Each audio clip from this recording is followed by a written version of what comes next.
Assalamualaikum warahmatullahi wabarakatuh. Hai guys, balik lagi bersama Takrim Ibadi, tempat kursus berbayar tapi gratis.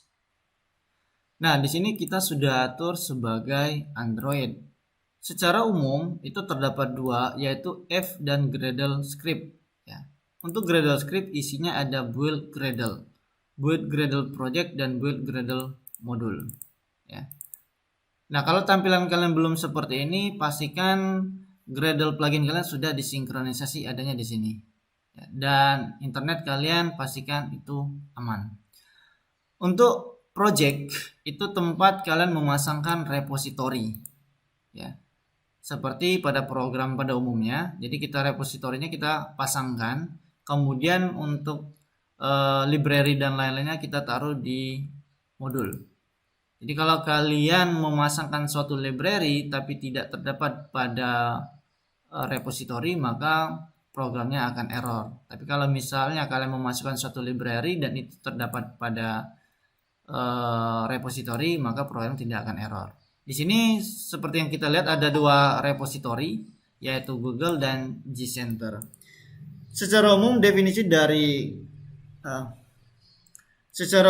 fungsi dari build Gradle ini tempat memasukkan beberapa aturan inti di project Android kalian. Ya, misalnya minimal SDK versionnya, target SDK version code, ada version name, ya, kemudian juga library-nya juga di sini, nama-nama library, kemudian release, ya, atau versi debug-nya, dan ya semua informasinya ada di sini. Sisanya kita akan lanjutkan di next video karena itu pembahasannya tingkat lanjut. Kita masuk ke folder app. Nah, di sini ada 3 folder, ya. Sebenarnya yang perlu kita pahami ada 3. Ada 3, ada manifest, kemudian ada Java, ada REST.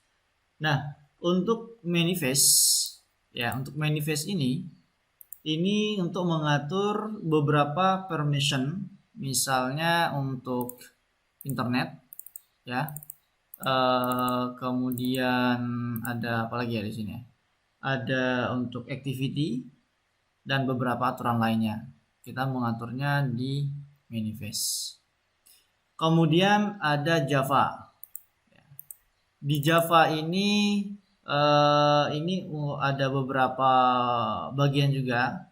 Yang pertama ada Android test, ya, kemudian ada unit test dan ada yang biasa ini, ya.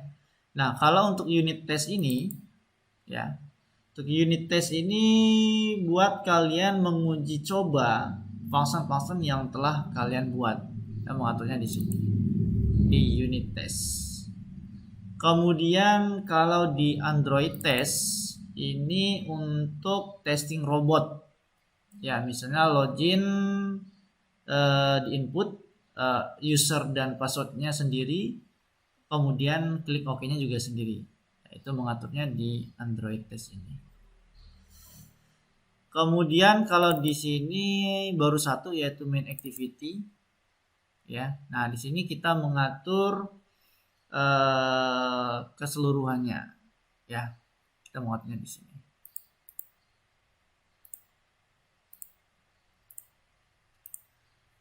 Nah, kemudian kita lanjut ke REST, ya, untuk folder REST.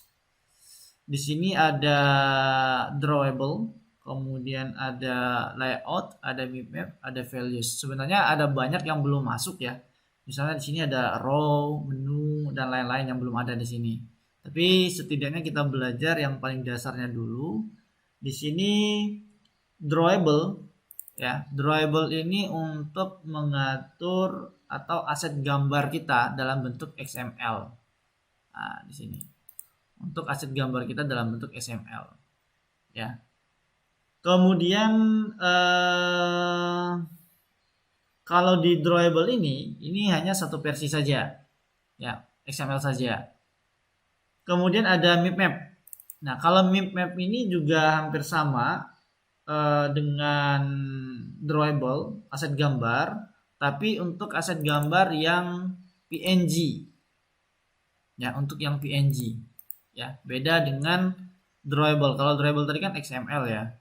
Kalau map ini dia untuk PNG ya. Nah, kalau di PNG ini bukan satu versi tapi ada 6 versi.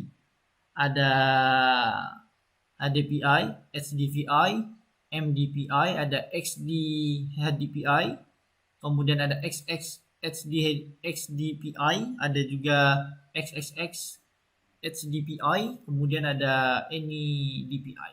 Nah, jadi kalau teman-teman menggunakan gambar yang bertipe atau ekstensinya PNG, maka kita perlu mengubahnya dalam bentuk 6 versi. Nah, kalau kita menggunakan XML, dia cukup menggunakan satu versi saja.